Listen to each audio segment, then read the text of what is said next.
let's talk about some of this box office here real quick, and then we'll get back into super chats. So at the top of the list, we've got The Hunger Games, Ballad of Songbirds and Snakes. This came out last weekend. Didn't have a particularly good opening weekend. It kind of came in right at or slightly under what they projected, but something happened on the way to the forum. And a 35% second weekend drop, which is what you would hope to see on a film that started fairly low for a major film like this. We're not talking about like an art house film, or we're not talking about, a horror genre film that usually is far more front loaded. This was, this is what the Marvels could have done instead of dropping 80% into week 2. The Hunger Games drops 35% into week 2.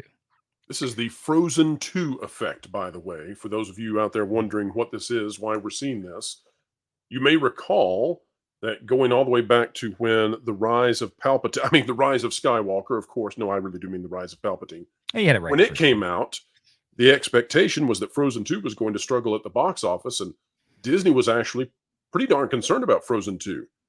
The rise of Palpatine, though, came out, and it underperformed to such a degree that it gave Frozen 2 an unexpected hold at the box office. We're seeing the same thing, where what would be sort of a lackluster film due to quality issues is managing to hold on because families have a tradition. And that tradition is that they're going to the movies. And, well, if they're not going to go watch Wish, what do we have left? Sweetheart, can we take the kids to go watch Napoleon? No, it's rated R. Well, fine, we'll go watch Hunger Games. And that is what has happened in mass, is tens of thousands of people saying, well, we're not going to go watch Wish. What can we watch? And boom, that's the Hunger Games boost. I think there's one extra wrinkle there. Wrinkle, please. And that is, what have we talked about several times before? What are 50% of the people who subscribe to Disney Plus? Childless adults. What do we always talk about with Disney adults? The problem is, whether Disney realizes what they've done or not, by their own admission, far too much of their regular audience now, their guaranteed locked-in audience, are Disney adults and not kids. So guess what actually, unintentionally, is a direct competitor to Wish based on the largesse of their guaranteed audience? It's the Hunger demographic. Games. It's the Hunger Games.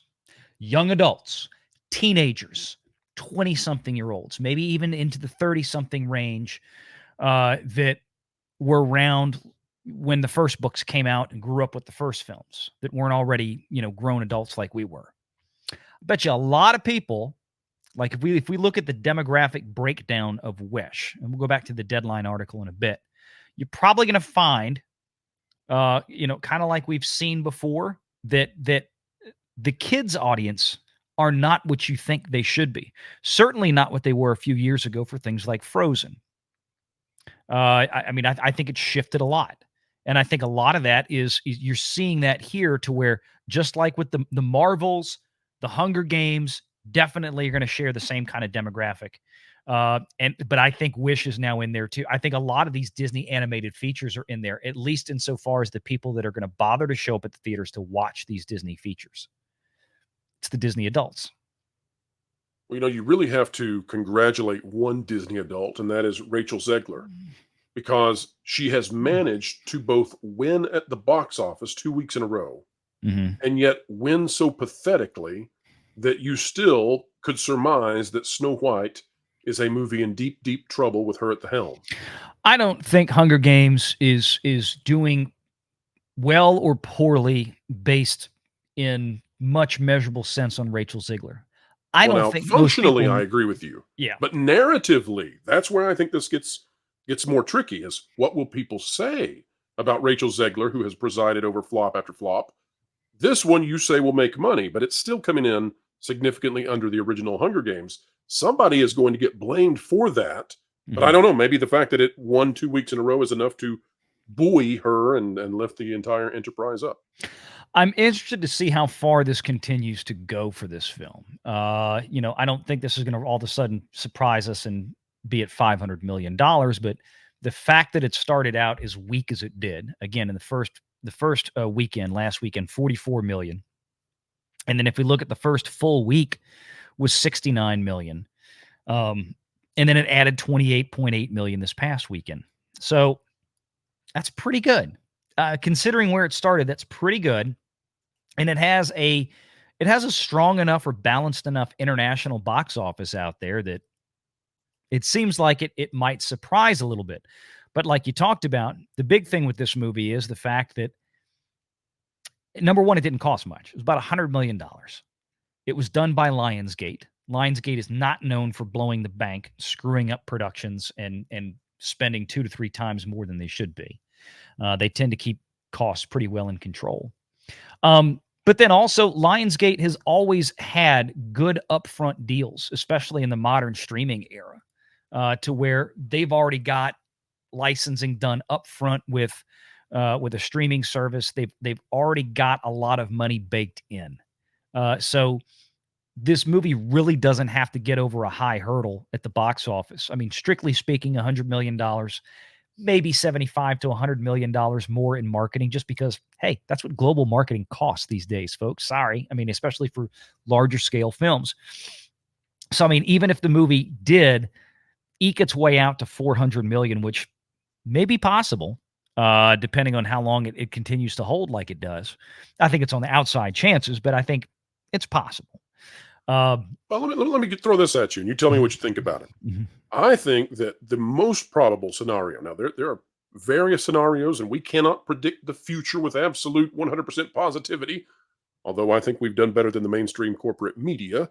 Mm-hmm. That's because they're not interested in telling the truth. They're interested in telling you what their truth is. But Valiant, I suspect the most likely scenario going forward is that we're going to see the box office in dire straits next weekend. I don't think that any of these films, Napoleon might have a hold and fine enough on that, but neither of these female-centric films, I don't think that audiences are raving about them. So I don't know that when you take away the impact of the holiday tradition of going to see the movies, I think folks are going to say, you know what, that Christmas parade that's in downtown, let's go do that. The local basketball game at the high school, let's go do that. There's football on TV. Let's do that. I think most people are going to turn out and tune out of what these of the Rachel Zegler and the Wish issue. Mm-hmm. What do you think? I mean, do you think that it's going to be a significant decline next weekend? There's not a whole lot else going on. There's not a whole lot else coming out. So it just depends on, can a movie like Napoleon really get a decent word of mouth going, regardless of what critics out there may say? It's possible. I mean, Apple could turn around and dump another $50 million in marketing into the thing all of a sudden this week. They got the money. I mean, that's true. And they may smell blood in the water. Why would you not? Yeah, I mean, anything's possible. But I mean, generally speaking, you know, until we get right up into that Christmas frame when you've got some other things coming out like Wonka or whatever they're calling this, the new Charlie and the Chocolate Factory, the new Willy Wonka movie, whatever it is, with Timothée Chalamet, which I think, look, when you look at early projections right now, that's looking at a $35 to $40 million opening weekend. It's early in the game, but that's what they're starting it with. Any idea what the budget is for that one? No, I'd have to go look, to be honest with you. I'd have to go look. We'll come back. Yeah, I'd have to go look it up. I'm not entirely sure. It's probably going to be somewhere around that $100 million marker. I'm going to guess. The problem with that movie is I'm almost positive it probably would have a significantly better run had they kept Dune in the October release window. That's a good point. That would have put Timothée Chalamet right up on the front page of everything for like a solid month and a half before the Wonka movie opened. With Dune out the way, and it's kind of crazy to say it, but Dune Part 2 was effectively at least a quarter, a third, maybe half of the marketing power going into Wonka. And it's gone. It's next year now.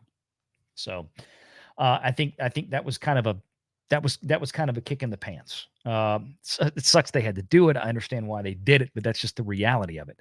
But with this film, I mean, Lionsgate, you had partners lined up ahead of time that funded a lot of this. Again, pre-selling a lot of this for streaming. exactly the same kind of thing we saw with, other more independent studios and distributors, people like Blumhouse with Five Nights at Freddy's. They were already in the black before a single movie ticket sold. Kind of a similar situation here with Hunger Games. But, like we talked about last week, the issue with this was that last book, the one that this is based on, 3.5 million copies of the book sold. Sounds like a lot, but when you compare that to 25 to 30 million copies of the first Hunger Games book, we're way off. We're way off from what the first movies did. That being said, that comes down to that opportunity cost. Do you want to talk about that for a moment? Because, Hunger Games is sort of a mixed bag here. And part of that mixed bag is that had all the ingredients been put together in the right way, you might perhaps have seen an opportunity for it to make what the other ones made. Why do you think is this franchise truly fatigued? Has it been dormant too long, or do you think that it was a poor content choice, or what caused this to come under the Jennifer Lawrence films? I think the big thing was the fact that by the time the book came out, it was so far removed from the originals. And the other side of the equation is that it didn't feature any of the characters from the originals, save for a younger version of Snow, the president, the villain. And this is basically a prequel story about the villain. Those typically don't do as well unless the villain is like the hero of the movie. I mean, this would be like if they did a really good prequel to, say, Aliens, which they haven't really done yet.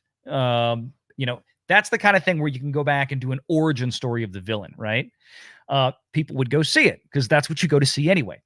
What people went to go see, what people fell in love with the first movies, was the romance and the characters, the chemistry between Katniss and Peeta.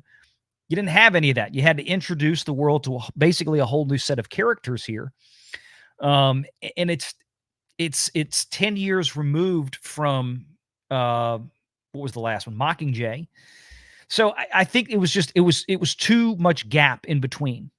Too much gap in between, and I think that was the biggest thing that hurt it. And the book sales, like I said, was just a fraction of what the originals were. So you didn't have the same audience in there anymore that was really engaged. That being said, this movie could still surprise a little bit, but I don't think Lionsgate is necessarily going to be crying on the way home from this one. Make sure you're subscribed to Valiant Renegade and join us every Sunday at 6 p.m. Eastern for the live show.